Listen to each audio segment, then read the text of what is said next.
iniciando mais um programa Presença e Harmonia, uma realização da Ordem Rosa Cruz Amorque, grande loja da jurisdição de língua portuguesa. Hoje estamos com o professor doutor Moacir Elias Santos e conversamos sobre como as múmias foram tratadas ao longo do tempo. Confira! Moacir, que bom receber você de novo aqui no Presença e Harmonia. Muito obrigada! Olá, Viviane, tudo bem? Um prazer estar aqui com você novamente. Bom, Moacir, vamos falar sobre múmias hoje.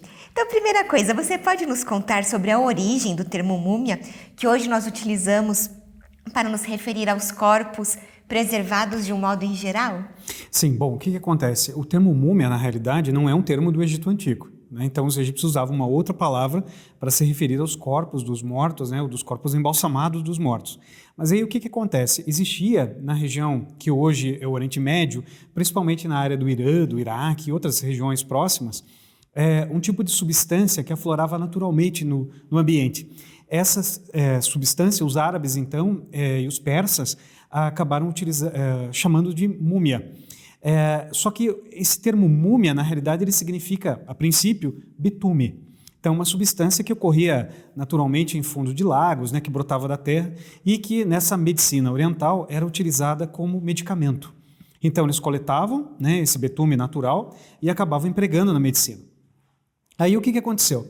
Quando os árabes invadem o Egito, né, os séculos, né, a partir do século VI e num período posterior, e eles começam a encontrar os corpos dos antigos egípcios nas tumbas, eles relacionaram aquela antiga substância, a múmia, com as substâncias que os egípcios colocaram como material de mumificação. Então, na realidade, os egípcios realmente empregavam resinas. Essas resinas escureceram, né, com o tempo e ficaram com um aspecto muito parecido com essa substância, o betume. E foi a partir daí que os árabes, então, começaram a chamar os corpos de múmia, né, em alusão à substância. Múmia, na realidade, quer dizer coisa bitumizada, né? Então, essa seria a origem. E aí nós temos um médico árabe, né, Abdel Latif, que vai fazer um tratado e ele vai descrever justamente essa substância e como ela ocorria, né? Então ele faz essa correlação aí. Isso aí nós já estamos no século XII, né, depois de Cristo. Então a gente pode dizer que muitas múmias foram destruídas para tornarem-se remédio? Sim, daí o que acontece? Bom, com o passar do tempo, essa associação, né, direta levou ao interesse de coleta de betume. E como as fontes começaram a ficar cada vez mais escassas, era muito mais fácil retirar o betume dos corpos.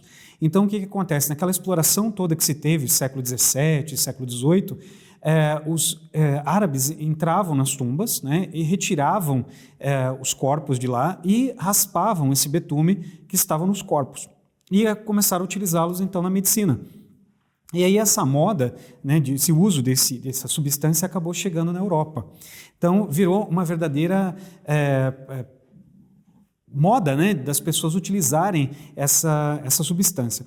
E a partir daí o que nós vamos ter? Nós vamos ter um verdadeiro comércio muito grande em cima desses corpos dos mortos, né? Então eles começam a retirar a substância e além, claro, de moer a própria resina, eles acabavam moendo os corpos junto, né? Então pedaços de ossos, pedaços de pele, pedaços de faixas.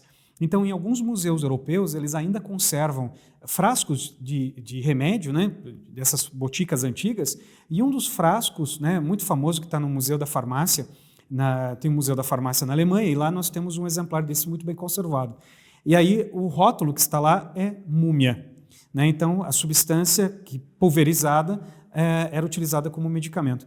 E aí existem também imagens, né, claro, não tanto dessa época, mas em épocas posteriores, que dá para a gente imaginar um pouco como seria um boticário dessa época, pegando pedaços de resinas e restos de ossos e corpos e moendo tudo isso para suprir a demanda desse mercado, né, que praticamente todo mundo utilizava. Eles achavam, então, que podia curar de todos os tipos de males. Então, se você tem, por exemplo, algum problema gástrico, você pode tomar a substância com água, como se fosse uma infusão, como se fosse um chá.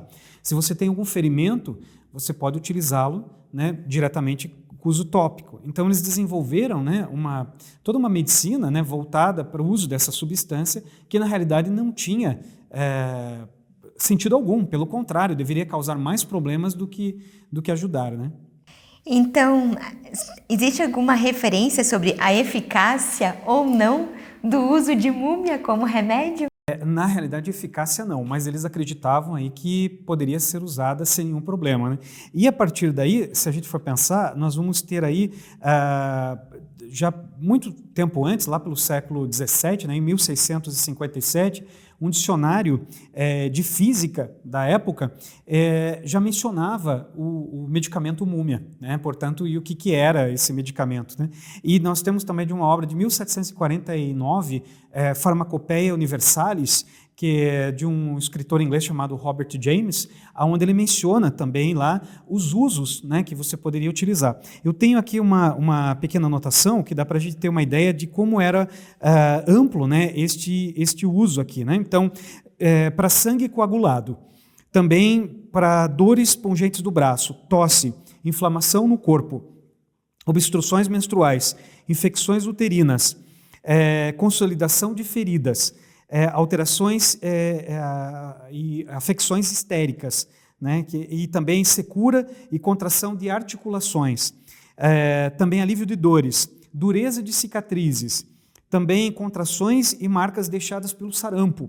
Além disso, também todos os tipos de fluxo, catarro, diarreia, linteria, contrações dos membros, doenças da cabeça e até mesmo epilepsia. Então, por aí você tem uma ideia de como esse produto realmente era indicado para curar todos os males, né? Então, eles achavam que era um verdadeiro remédio milagroso. Só que, claro, sem comprovação científica alguma.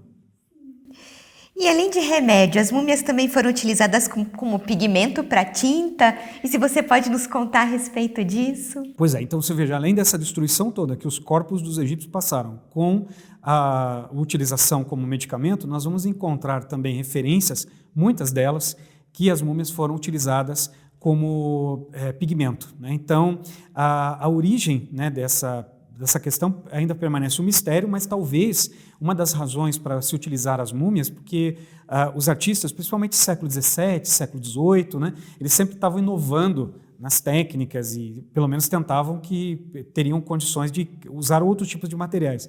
E perceberam que com a coloração escura, justamente do próprio betume que iam junto com os corpos, poderia dar um efeito muito interessante nas pinturas, principalmente pinturas com muitas sombras, né, como é característico da arte dessa época. E a partir daí eles começaram, então, a moer os corpos, né, e além de utilizar como medicamento, passaram a usar como tinta. E aí nós vamos ter o desenvolvimento, pelo menos, de dois tipos de pigmento. O famoso marrom múmia, né, que era vendido num tubinho, como esses tubos de tinta de hoje, né? Então, e o outro que vendia o pigmento em pó para ser preparado, chamado caput mortuum, né? Então vinha numa pequena embalagem. Caput mortuum, termo em latim, que quer dizer cabeça de morto. Então, o próprio nome já diz a referência de onde vem a substância. E a partir daí a gente vai ter um uso bem corrente, né? Então, grandes pintores, por exemplo, como Eugène Delacroix, né? E também William Beckley, né? De 1839, de 1863, mais ou menos nessa época, eles acabaram utilizando, sem dúvida, esse tipo de pigmento na composição dos seus quadros, né? Então, era algo bastante comum. E nós temos um caso em específico que chama muita atenção, de um pintor muito famoso do ano de 1881, que é o Laurence Tadena. E o Laurence, ele é muito famoso porque ele chegou, nessa época, né, no século XIX, a pintar muitos quadros com temática do Egito Antigo, né? Muitas pessoas já devem ter visto, inclusive em revista da Ordem Rosa Cruz, né, ou os boletins, já devem ter visto por vezes algum dos quadros representados. Eles são muito famosos. Então essas cenas são muito bonitas. E uma vez ele estava então na casa de um amigo dele, também pintor, o Edward Jones, e os dois conversando, logo depois do almoço, o Tadena disse para o Jones o seguinte: olha, eu estive numa loja onde eles estavam fabricando tintas e me deparei com uma cena inusitada. Eu vi restos de uma múmia sendo transformados em pigmento. E o Jones não acreditou daquilo, né? Mas ele falou, não, realmente é real, eu presenciei a cena. E aí o que acontece? Ele pediu licença para o colega, foi até o ateliê, pegou todos os tipos de tinta, né, que ele tinha com relação às múmias, né, no caso marrom múmia, o caput mortuum, e foi até o jardim. Chamou todos os membros da família que estavam lá, abriu uma pequena cova, colocou os tubos de tinta no jardim e realizou um enterro, né, para aqueles tubos de tinta. Pode parecer estranho, uma história inusitada, mas isso realmente ocorreu. E ainda ele fez com que uma das filhas ainda plantasse um arranjo floral, colocasse algumas mudas de flores, né, na realidade, sobre aquele túmulo inusitado, né? Então são coisas realmente que nós vemos aí que acabaram acontecendo ao longo do tempo. Bom, então de múmias foram remédio, tintas e sobre as faixas das múmias. Há alguma informação também de transformá-las em alguma outra coisa? Sim, tem um caso bastante curioso também que nos Estados Unidos, né, também isso remonta aí ao século XVII, século XVIII, século XIX, as pessoas começaram a perceber que aquele material, né, que estava em grande abundância ali junto dos desertos, no Egito, nas próprias tumbas, poderiam ser usados para alguma outra coisa. E aí nós vamos ter, no caso, uma visita bastante inusitada, né, de um engenheiro no Egito, e ele verificou que aqueles materiais todos poderiam servir para, de repente, serem transformados em papel. Cabe a gente lembrar que, no passado, o papel não era feito de celulose. O papel era feito justamente de restos de panos velhos, principalmente algodão, né, principalmente na Europa. E aí o que acontece? De repente você encontra uma reserva quase que infinita desses materiais e, a partir disso, esses materiais poderiam ser utilizados, então, como fonte, né, de matéria-prima para a transformação em papel. E aí começa uma importação de grande quantidade desse material para os Estados Unidos, principalmente para o estado americano do Maine. Existem várias referências a isso, só que ainda não há, embora existam documentos, não há uma certeza absoluta que isso foi exportado em grande quantidade. Mas o August Stanwood, que era um empresário norte-americano, né, ele resolveu, então, construir uma série de fábricas, né, e ele acabou, então, produzindo, possivelmente, né, papel a partir de faixas provenientes, né, de tumbas dos antigos egípcios, portanto, faixas de múmia. Então, essa é uma história ainda que permanece, né, meio que sem solução, né, por causa da documentação, mas isso foi apontado também dessa possibilidade, né? E talvez essa teria sido uma das origens daquele papel pardo, né, do papel mais escuro que nós utilizamos para embrulho, que tem ligação direta, então, com a própria coloração das faixas das múmias, né? Então, isso talvez tenha alguma semelhança realmente nessa história. E será que é real que, de repente, podem ter sido usadas esse papel utilizado para embalagem, até mesmo de alimentos? É possível. A gente sabe pelo menos de um caso de cólera, né, de um surto de cólera que se teve justamente no estado do Maine, que pode estar relacionado realmente a uma contaminação, né? Porque você fica pensando, né, como é que a gente tem que sempre lembrar disso. Os corpos antigos, embora estejam bem preservados, nós podemos encontrar fungos, né? Então, isso é uma das coisas mais frequentes que a gente tem em restos de faixas antigos, qualquer material arqueológico como um todo, né? Não, isso não é restrito só às múmias. Então, é muito importante sempre o cuidado, né, quando alguém manuseia algum tipo de material como esse, né, principalmente faixas, né, por causa da poeira, né? Então talvez isso seja realmente real, que causou uma série de problemas nas pessoas. E exploradores europeus que foram ao Egito no século XIX também colaboraram para a destruição das múmias. E qual que era o objetivo dessas expedições que passaram a ser realizadas em especial na primeira metade do século XIX? Bom, a gente pode começar, eu posso pensar nessa resposta, principalmente lembrando de uma imagem que está descrita na obra Descrição do Egito, que é a famosa obra do Napoleão Bonaparte, resultante da campanha que ele teve a partir de 1798, né, quando ele vai para o Egito com a esquadra francesa para tentar conquistar o Egito, né? Bom, e aí o que acontece? Nessa obra, com as visitas, né, que eles tiveram, principalmente na região de Luxor, ele acabou coletando, né, alguns exemplares de múmias. E esses exemplares, né, principalmente um rosto de um homem e de uma mulher, né, 2 cabeças de múmia, foram dadas de presente para a esposa de Napoleão. Então essa é uma das primeiras referências que a gente tem em termos de imagens, né, de corpos que teriam sido coletados, ali que a gente tem uma ilustração clara. Isso vem da obra do Napoleão. Mas aí lembrando que nessa fase que sucede a campanha de Napoleão Bonaparte, nós vamos ter justamente no Egito a era do antiquarismo, né, a era onde os viajantes, né, e os cônsules dos países europeus acabam viajando para o Egito sempre no interesse de coletar alguma antiguidade. Nós temos o caso, por exemplo, muito famoso do Henry Salt, né, que foi um cônsul inglês que se estabeleceu logo no período que o Muhammad Ali estava governando o Egito, né, como vice-rei, E a partir daí nós temos ele coletando antiguidades e vendendo para os museus europeus.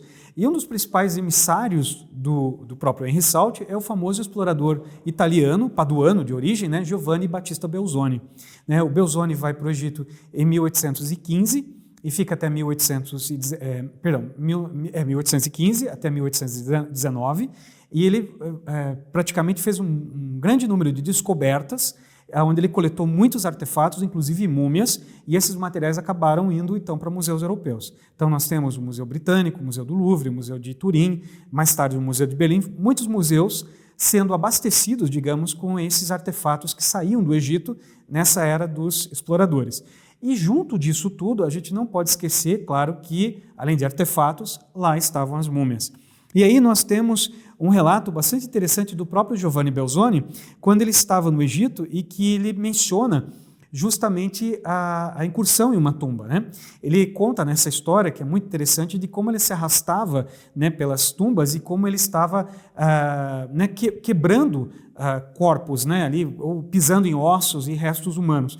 E tem uma passagem que assim, é bastante assim, impressionante, que ele diz que, assim, que ele estava muito cansado e aí ele tentava encontrar um suporte para sentar, né? E ele não conseguia apoio melhor, né, para as mãos, então ele desabava entre corpos embalsamados, ou seja, ele estava literalmente sentando em cima de múmias e tentando encontrar um apoio, e claro que o corpo muito frágil acabava destruindo. Então ele falava que ele amassava o corpo, ele quebrava o corpo como se fosse um caixote.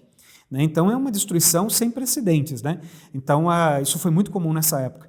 E isso, claro, também a gente tem que lembrar que todos os europeus que estavam viajando pelo Egito sempre procuravam levar alguma lembrança da viagem. Né? E daí nós temos uma informação muito interessante aí de um monge, né, que em 1853 ele deixou escrito, né, teria dito, né, para o Muhammad Ali mesmo, que ninguém acreditaria que alguém teria estado no Egito se não voltasse de lá com um crocodilo debaixo de um braço e uma múmia debaixo do outro.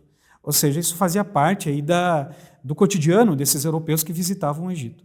Então essas múmias acabaram ganhando, né, o rumo à Europa. Mas vamos pensar, você está lá viajando, né, visitando aqueles monumentos todos, vai fazer uma incursão por uma tumba, né, vai tentar levar algum souvenir para casa, né, no caso, nessa época do século XIX, a primeira metade, isso era muito comum, porque não existiam leis de proteção ao patrimônio, e aí você simplesmente podia coletar uma múmia, ou mesmo você poderia comprar uma múmia. Né? Então você poderia, né, entrar no mercado e de repente ali estava uma múmia. Ah, mas eu não quero apenas uma múmia, eu quero uma múmia com seu sarcófago.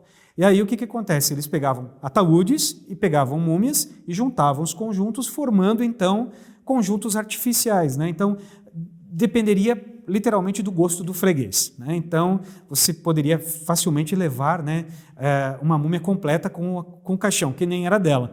Mas vamos supor, você não tem tantos recursos, então você pode optar por uma cabeça de múmia, um pé de múmia ou mesmo uma mão de múmia. Então as coleções dos museus não têm só múmias completas, existem muitos restos mumificados que às vezes são apenas partes de corpos que também eram vendidas, né, para os visitantes do Egito aí na primeira metade do século XIX. Em relação ao desenfaixamento, o que você pode nos contar? Né, que também houve algum momento onde múmias passaram a ser desenfaixadas? Sim, bom, juntamente com essa curiosidade toda, né, em relação de levar os corpos para a Europa, principalmente, né, e também para os Estados Unidos, isso foi muito comum, surgiu também um interesse científico, né, os primeiros cientistas que vão se interessar pelos corpos embalsamados. E nós não temos nenhum melhor exemplo que um médico inglês muito famoso chamado Thomas Pettigrew. Então, ele também data da primeira metade do século XIX, né? Então, em 1833, ele adquire alguns exemplares de múmias, né, que ele acabou comprando mesmo, né? Alguém trazia do Egito e ele acabava comprando, e ele conseguiu um espaço no teatro do Colégio Real dos Cirurgiões, em Londres, e ele acabava, então, fazendo espetáculos públicos com as múmias. Então, ele chegava com o corpo, expunha em cima de uma mesa, né, num auditório onde todo mundo se acotovelava, literalmente, para poder presenciar esse fato, e, a partir daí, eles, então, como se diz, desenfaixavam o cadáver para o entretenimento público, né? Então as pessoas tinham como diversão assistir um desenfaixamento de múmia.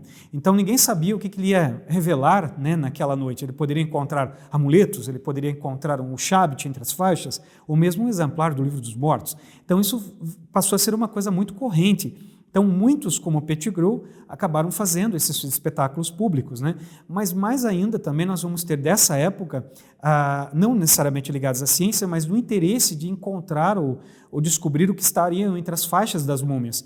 Quando nós vamos ter, por exemplo, convites que sobraram, muitos dessa época, onde um nobre inglês, por exemplo, vai convidar os amigos para um jantar ou para um almoço, e ali no convite está a hora que a múmia vai ser desenfaixada. Então, vários desses acabaram sobrando, né? Não só na Inglaterra, mas na Alemanha e outros lugares também. Então, a partir desse interesse, desse desenfaixamento, surge justamente o interesse pela ciência, quer dizer, para investigar realmente os corpos, estudá-los, né? Então, nós temos vários casos que começam a partir desse momento.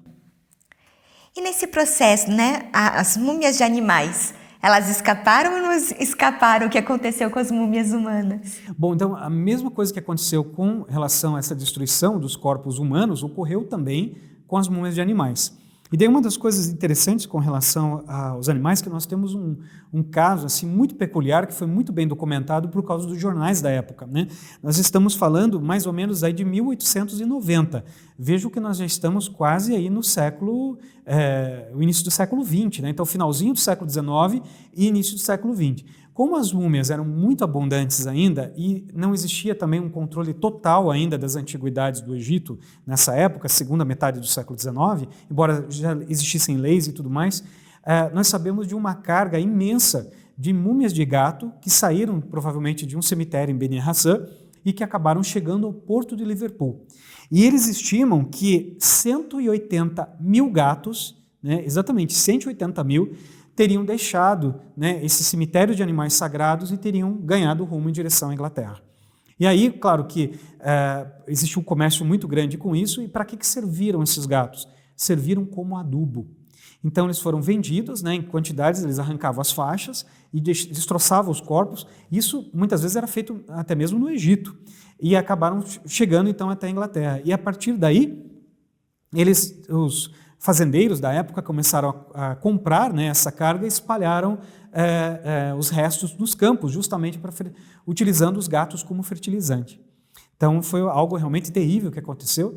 E o interessante é o seguinte, que alguns pesquisadores da época, ao encontrarem esses exemplares, provavelmente no momento que eles estavam sendo descarregados, acabaram selecionando talvez alguns mais bem conservados, e hoje esses exemplares escaparam dessa destruição porque eles estão conservados em museus da Inglaterra e da Escócia, né? Nós temos, por exemplo, no Museu de Edimburgo, alguns exemplares dessas múmias que a gente tem absoluta certeza que acabaram, né, sendo salvos justamente dessa carga de destruição, né, que estava sendo levada justamente para servir tudo como adubo. Bom, e depois desse longo período de destruição, né, dos corpos mumificados dos egípcios antigos, quando que surgiu uma pesquisa, né, relacionada ao conhecimento, né, da mumificação no Egito Antigo e até mesmo um cuidado maior com a cultura material dessa antiga civilização? Bom, isso vai começar também de forma esporádica, né? Porque é interessante a gente imaginar que não existe uma data precisa, né? Nós temos sempre uma data que ela é mais ou menos pontual, né? nesse sentido, né? Então, o que ocorre? Nós vamos ver aí que já, por exemplo, em 1825, nós vamos ter o Dr. Granville, que é um médico também muito famoso, de origem italiana, na realidade, que depois acaba viajando para outros países, e principalmente para a Inglaterra. E lá ele vai adquirir uma múmia também, né? E na realidade a história é interessante porque ele conseguiu essa múmia, se não me engano, com um dentista amigo, se não me falha a memória, é exatamente isso, de um amigo que tinha trazido essa múmia do Egito e ele ficou muito interessado e resolveu desenfaixá-la. Essa múmia, ela se chamava Iret Senu e era de uma mulher entre 40 a 60 anos no máximo. E o Dr. Granville, muito interessado na pesquisa dos corpos, ele resolveu desenfaixá-la. E ele descobriu não só mais ou menos a idade dessa múmia, mas também que se tratava de uma mulher bastante obesa, porque havia muitas dobras de pele E aí ele fez uma série de estudos. Infelizmente essa múmia acabou sendo desfeita, né? Então ficou toda fragmentada, e os restos mais tarde acabaram indo parar no Museu Britânico. Então esses estudos eles são sempre feitos meio que de formas pontuais, na primeira metade do século XIX, e quando a gente vai chegando cada vez mais ao final do século XIX, os estudos começam a ficar mais sérios. E aí a gente pode falar, por exemplo, da primeira radiografia realizada, né, de múmias, que foi o próprio William Matthew Flinders Petrie, né, um grande egiptólogo inglês, que em 1898 ele usou, né, um aparelho de raio-x para radiografar os pés de uma múmia. E a partir daí nós vamos ter, então, no final do século XIX, início do século XX, um interesse crescente, principalmente pelos estudos das múmias. E esse interesse vai começar justamente com as múmias reais, né? Nós podemos dizer que nós presenciamos um momento histórico há pouco tempo atrás, quando nós assistimos pela TV o translado das múmias reais, né, do Museu do Cairo para o Museu Nacional da Civilização Egípcia na região de Fustad, né, no Cairo Antigo. Então nós assistimos aquela comitiva de múmias. Então, no século XIX, quando elas foram descobertas em 1881 e foram levadas para o Cairo, elas foram justamente desenfaixadas para serem estudadas, né? Então, por isso que nós vemos as múmias reais hoje totalmente sem faixas, né? Então, essa foi uma prática aí do final do século XIX e já início do século XX. E a partir do século XX nós vamos ter um grande desenvolvimento, principalmente nos anos de 1970, com uma descoberta formidável que foi a tomografia axial computadorizada. Então, a partir dessa época, estudos foram realizados no mundo inteiro, né, onde nós podemos encontrar exemplares, né, em museus, né, em outras instituições, e as múmias começaram então a ser tomografadas. Então isso substituiu o desenfaixamento que existia antes e cada vez mais aparelhos mais sofisticados, técnicas não invasivas são utilizadas para os estudos de múmias. Porque a gente tem uma responsabilidade muito grande em relação a esses corpos nos dias de hoje, porque as múmias elas são que é um patrimônio não apenas do Egito, mas de toda a humanidade. Então, elas precisam ser conservadas e precisam ser cuidadas, né? Então, daí a necessidade de cada vez menos usar qualquer tipo de estudo invasivo, né? Sempre pensando na conservação desse material todo, né? Então, lembrando que são restos de pessoas, né? São restos de seres humanos, portanto, e a gente tem que ter um grande respeito ao trabalhar com esses materiais também. Com certeza. E você falando, eu consigo pensar que a Totimeia, de certa maneira, participou de duas fases, né? Se nós pensarmos o desenfaixamento dela e também na tomografia que foi realizada aqui sob sua coordenação. Você pode até fazer esse paralelo para a gente? Sim, com certeza, Vivian. Foi muito bem lembrado a questão da Totimeia, porque em 1888, né, no mês de agosto, ela foi desenfaixada nos Estados Unidos numa cerimônia semelhante a essas que estavam acontecendo em outros museus do mundo, como o do Thomas Pettigrew. Então, vários professores se reuniram, como o professor Lansing, o capitão Rogers, o bispo Newman e outros tantos que viviam na vila de Round Lake. Eles mandaram convites, né, para as pessoas e apresentaram também ela no auditório da vila, né, que está de pé até hoje, né, na vila de Round Lake. As pessoas, inclusive, que tiverem interesse, podem consultar aí o site da Vila de Round Lake pela internet, que vão conhecer o auditório. E aí, o que aconteceu? Ela foi colocada em pé, foi tirada uma foto dela, né, junto com os desenfaixadores, e aí depois ela foi colocada sobre uma mesa e eles utilizaram uma faca de açougueiro, como é descrito no jornal da época, para desenfaixá-la. Então, as faixas foram removidas assim. E eles só não retiraram a porção inferior das faixas da parte inferior do corpo, justamente porque eles queriam recolocar os pés no lugar, porque os pés tinham sido quebrados durante o transporte. Por isso que quando os visitantes forem ao museu, vão poder reparar que ela está desenfaixada, principalmente da cintura para cima, mas da cintura para baixo ela ainda conserva parte das faixas. E uma coisa interessante é que daí, em 1999, nós conseguimos, graças ao Dr. Enio Rogacheski, que era chefe do setor de radiologia do Hospital de Clínicas aqui da Universidade Federal do Paraná, transportar a Totimeia, né, com o auxílio do Corpo de Bombeiros, uma ambulância, até o HC para a realização de uma tomografia. E esse estudo foi muito importante, porque nós conseguimos descobrir várias coisas sobre elas, né, sobre o estado de saúde também, sobre, né, a idade e detalhes da mumificação, justamente com o estudo não invasivo, né, pensando sempre na conservação da múmia. Perfeito, Moacir, agradeço muito a tua participação conosco hoje, muito obrigada. Eu que agradeço novamente, Vivian. Obrigada. Aproveito para lembrar do nosso e-mail presenceharmonia@morc.org.br. É muito importante para nós essa via de comunicação que nós temos com você que nos assiste. Agradecemos a participação conosco hoje e até o nosso próximo encontro. Paz profunda!